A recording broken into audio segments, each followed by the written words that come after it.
On May 11, 2023, police responded to multiple calls about a man seen walking alone on the roadside, causing concern for drivers passing by. When officers arrived, the man opened up, sharing that his girlfriend had just left him, even though she knew he was struggling with asthma. The emotional weight of both the breakup and his ongoing health challenges seemed to have driven him to this fragile moment where the stress of his personal and physical battles collided. This serves as a reminder that offering a helping hand or simply checking in on someone can make all the difference during tough times. What's going on, man? What's up? Not much. Some people had called and they said that they saw you walking. They were just concerned that you were going to get his. Everything all right? Yeah, I was supposed to be waiting for my wife to come pick me up. 26. And I have freaking asthma and I can't breathe. And she lives down by that store, so I had to walk. I'll be out with that mail just north of 9562. 9562. At the store. She lives down there. What's your wife's name? Jesse Stevens. Okay. You guys are married? No, we're engaged. Okay. And she's supposed to be coming to pick you up? She said that I've been calling her, called her 30 times. She was answering, so I was just... What? I know where she lives. Do you want me to give you a ride? Or do you need a squad? If you're if you want, just put your butt right here. That way you can sit down and kind of tripod a little bit and catch your breath. Where are you coming from? Oh, I'm sorry. You're good. Where are you coming from? Me and her got into an argument. Okay. And no one hit each other or nothing like that. We just got into an argument. And I took off walking down here. And she said she was going to come and get me. A man living on the streets was reportedly involved in a heated argument with his girlfriend shortly before this incident unfolded. Witnesses claimed that tensions had been building for some time, leading to a full-blown fight between the two. When officers arrived, Marcel explained that he was struggling with asthma, which had worsened during the altercation. In a compassionate move, one of the officers offered to drive him back to where Jesse was, hoping to prevent any further medical complications and de-escalate the situation before it spiraled out of control. It was a gesture that highlighted the importance of both empathy and quick action in tense situations like this. On everything. What's the parole for? I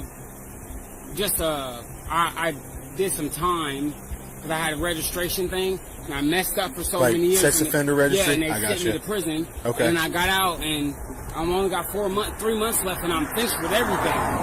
Okay. Who's your PO? It's some new guy. In town? Yeah, in Belfast. I don't have to go check in or nothing like that. Go ahead. So is it like diversion then or something similar, or are you on full parole? No, I'm on parole. I don't have to drug test. I don't have to check in. I just have to check in with the sheriff. And he knows where I'm at. He knows I live out there. I gave him my number too. He knows my phone number. I don't know why she's not answering. Okay.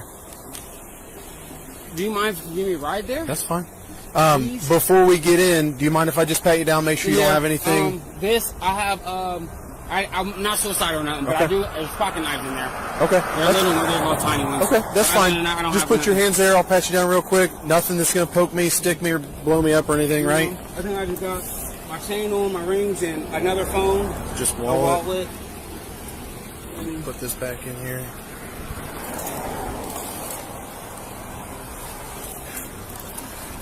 And I just started my new job. Where are you working? This new place, it's called something, I don't know,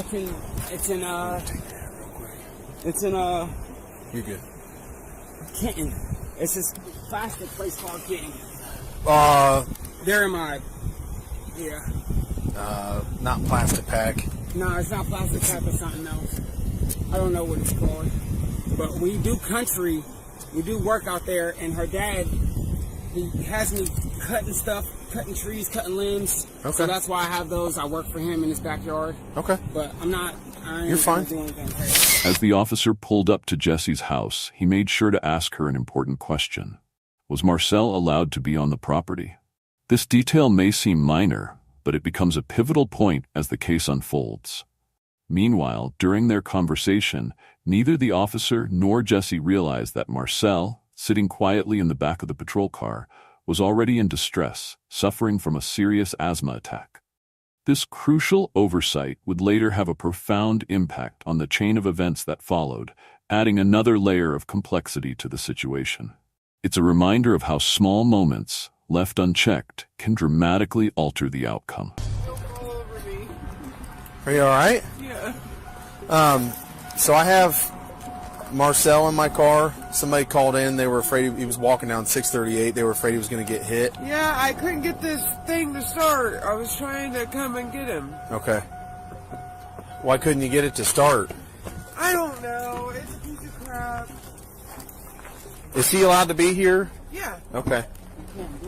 You're good, man. Are you okay? I offered to get him a squad. He said he thinks he's having an asthma attack. Oh, do you need the inhaler? He needs the inhaler. Marcel, why don't you let me call?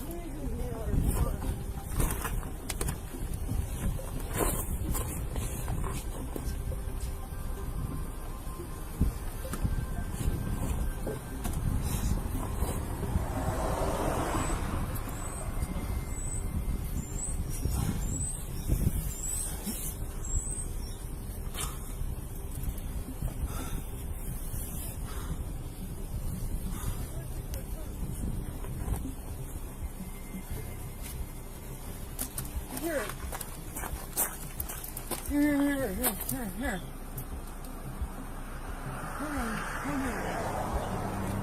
It's okay. Breathe.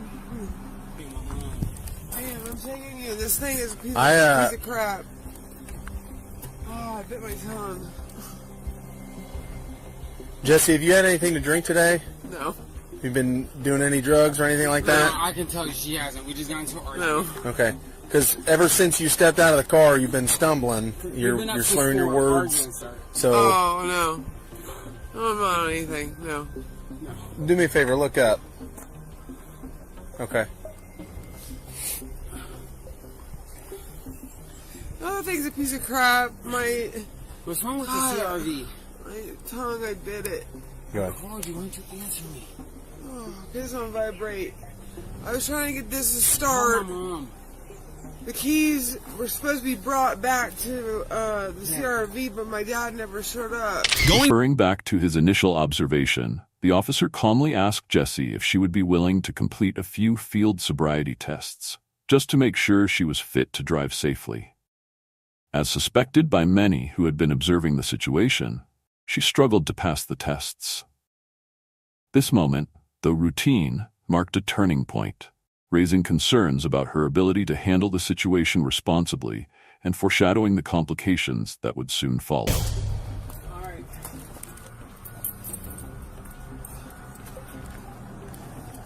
So, I'll tell you what. Do me a favor. Yeah. I'm going to offer you to do some field sobriety tests. Okay. Okay? Do you want to participate in them? Sure. Okay. Because right now, I'm not too sure you should be driving, okay? Okay. Just based on what I'm seeing. Sir, if you want to stand off to the side and watch, that's fine. If you want to just go inside or do whatever.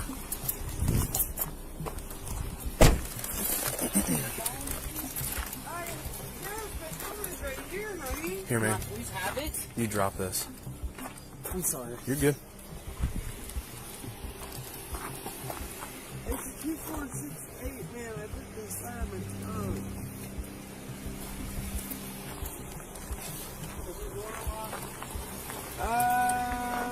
No, it's not here. Jesse, what I want you to do, this is a pretty flat level area of your driveway. The gravel's nice and packed. Yep. So what I want you to do, step back here for me and then face me. Right here. Just right here. That's fine. Right here. Now just face me with your toes together, heels and toes touching, hands down at your sides. Okay, you can put the keys in your pocket. That's fine. So what I'm going to do first is check your eyes, okay? And then after that, I'll have you do a couple other things. I'm going to have you just turn around. That way the sun's not in your eyes. Go ahead and turn around for me. All right. So, Jesse, what I'm going to do is I'm going to place you under arrest, okay? Because right now, I believe that you're impaired, and you were behind the wheel of a motor vehicle getting ready to go get him. Okay? I'm not impaired though. Well, but I believe that you are.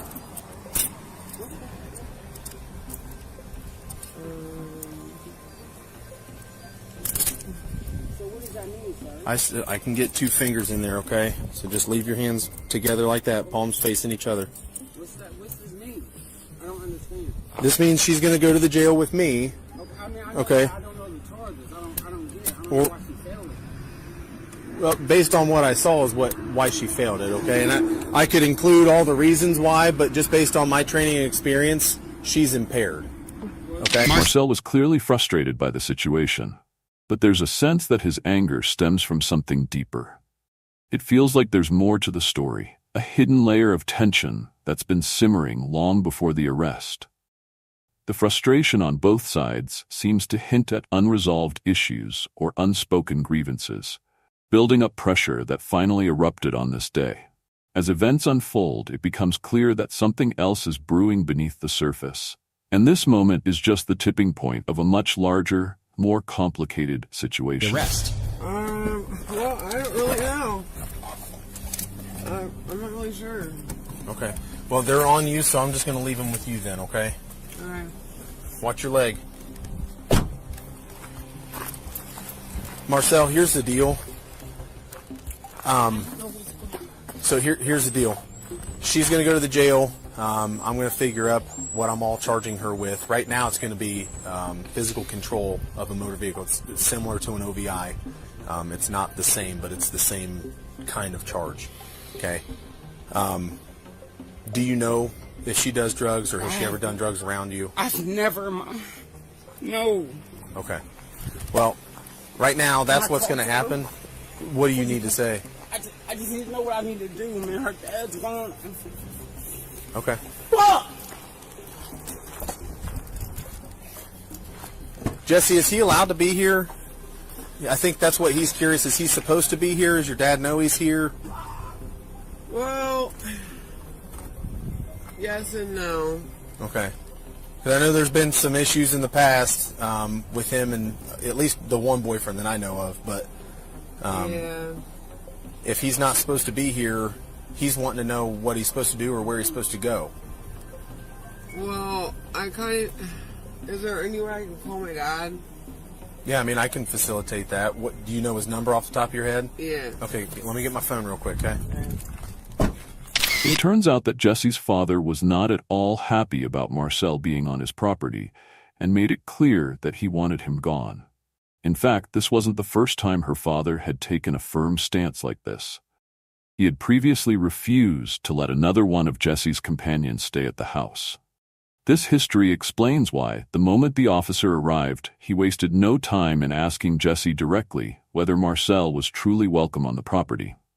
It was a critical detail, especially given her father's strong feelings, and it set the tone for how the situation would unfold from there. Place. I picked up a guy named Marcel on State Route 638. He was kind of walking along the road. Some people had called in and expressed concern that they were afraid he was going to get hit. Thought it was a little suspicious, but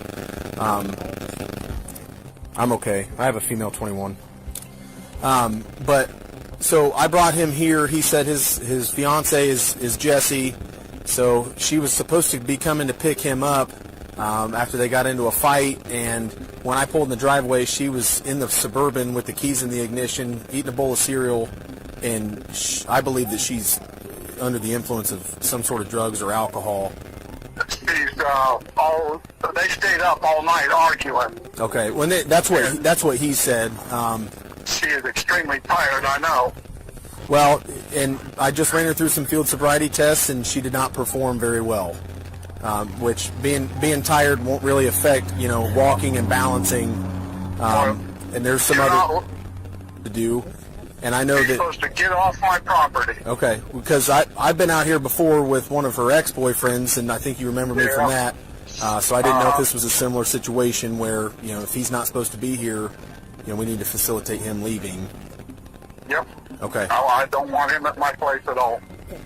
He's done nothing but be bad to her.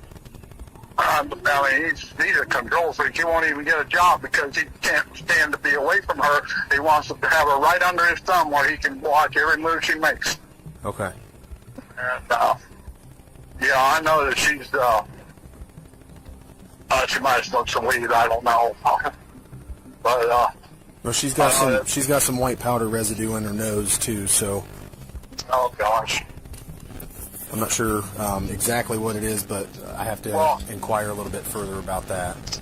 So why are you taking her in? Because she was behind the wheel. She said she was getting ready to leave to go pick him up. She had the keys in the car, so it's going to be a physical control. It's similar to an OVI. But then when we get to the jail, I don't know what all I will find out. But she may have other charges depending on that. But right now it's physical control of the motor vehicle. Oh boy. So, I just, like I said, I wanted to touch base with you since you're the homeowner, and I knew that there's been some issues here before with her guests. So, I told her before. I said, no more. Nobody is to stay here ever. okay. She took the opportunity to speak with her father during the incident, standing her ground and firmly denying any intoxication or drug use. Instead, she explained that her recent back surgery had made it difficult for her to perform the sobriety tests correctly. She suggested that her physical limitations, rather than any substances, were the real reason for her struggle. This added a new layer to the situation, as her explanation cast doubt on the initial assumption of impairment and shifted the focus to her health challenges instead. He's on speakerphone. Yeah. So, let me know as soon as possible what the bail is. yeah, because this guy is saying that I'm impaired. I'm not impaired, obviously. I don't drink. I don't do none of that. I don't know. I told him I had back surgery, and I said some of the things that you're having me do, I may not be able to do because of my back. Yeah. And Right. I don't know. This is I crazy. don't want to leave it. Is the house locked up? But I don't want him there. Well, I don't know if the front door is unlocked or locked or whatnot. I don't know. Well, I told the sheriff I do not want him in my house, period. Mike, what was your name, man? Robin. Robin said that she's going to lock the house up, or she'll make sure that it's locked if you're okay with that. Yeah, I'm fine with that. And my, Okay. All right. Well, I'm going to pass the phone back to Robin, okay? Okay. All righty. After informing Marcel that he needed to leave the property, the officer gave him a brief moment to talk with Jesse about his belongings and how to arrange retrieving them. The tension between the two was palpable, and it became clear that this was more than just a difficult conversation. It felt like a potential breaking point for their relationship. With emotions running high and unresolved, issues lingering in the air, things weren't looking good for the couple. And this incident might just be the final straw that pushes them apart for good. At the moment. Here's the deal. Mike says he doesn't want you here. Okay. I don't know where you're going to go I can call or for somebody. where you can go. Okay, I'll call for my brother to come pick me up. I mean, or something. there's a park right here. You're more than welcome to walk to the park and hang out there. I don't know where all my stuff is, so I can make sure if it's here, she can maybe bring it to me whenever she gets out or whatever happens. I'm okay with that.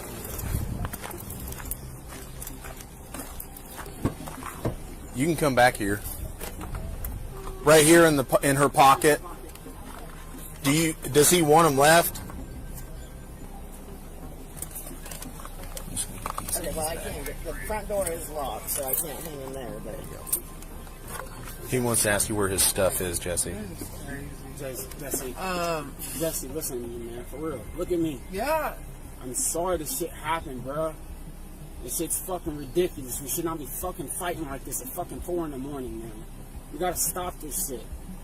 I didn't mean for this shit to happen, man. Crazy, man. I'm gonna fuck you in handcuffs. What the fuck am I supposed to do? Look at me. Just look at me. Are you going to ask her about your stuff? Yeah, Ridiculous, look, man. What are you gonna do with my face? You gonna stay here until something? Or do Well, I have to take it? obviously, yeah, or I guess just take it. So at this point, I don't even care. This is crazy. I should be in handcuffs. I know. Then ask for this shit. I didn't do anything. All right. What do you want me to do with your phone? So I do have a question. Will I go to the jail and will someone pick me up or something like that? Some of that kind of depends on what all I find out when I'm talking to you at the jail. Okay. So, I mean, we still got a couple other things to do when we get there, but... Alright. One more thing. Is this, are we done for it?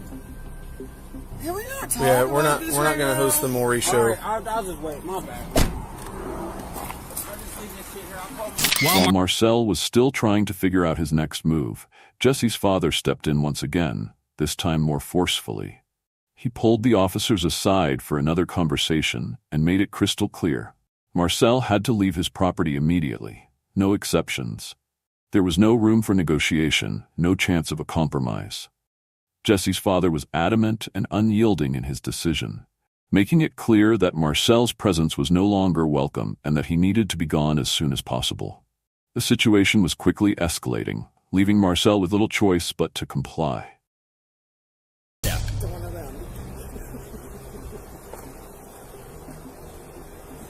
Hey, Mike. Yeah. That Marcel guy, he's on parole, and bottom line, I don't want him at my house. Okay. Yeah, I'm making him aware of that right now, so he's trying to make some arrangements to get a couple of his things that he has out of the purse of your daughter and I guess the car that somebody had set him in, but he's going to be walking to the park and calling for a ride. Yeah, I didn't. He was supposed to already be gone when I left. See, I had started to leave, and then came back because they were having issues, and I thought he had already left because all his stuff had disappeared, and he hadn't put it in any of my vehicles. Okay. Yeah, I mean, he has like a sweatshirt and some like little pocket knives and his inhaler and stuff like that, but he's getting all that together now, and we'll make sure that he gets off the property before we split. Well, he had a ton of clothes there. Well, I mean, he's not going to be able to carry him. The Shoelace Express doesn't have much cargo room. So there is a chance that he will have to come back, but if he does, because, you can't hold his things, but if he does, you can just ask us to come out and we can stand by while he gets his stuff and then he can leave. Okay. Okay. Yeah, I'm not going to deny him anything that's his. Okay. No, and that's what I'm saying. I don't think that you will. I'm just saying if he does and you want us here to just facilitate that transaction, that's fine too. Yeah. Alrighty? All right, thank you. Uh-huh. So... Jessie was eventually booked into the Logan County Jail, where she admitted to having snorted Neurontin earlier that day. Despite the tense situation, things could have easily escalated, but fortunately, Marcel remained safe throughout the ordeal. No one was harmed during the incident, which was a relief considering how volatile it had been. What could have ended much worse was resolved without injuries, thanks to the officer's careful handling of the situation. It was a close call, but in the end, everyone walked away unharmed.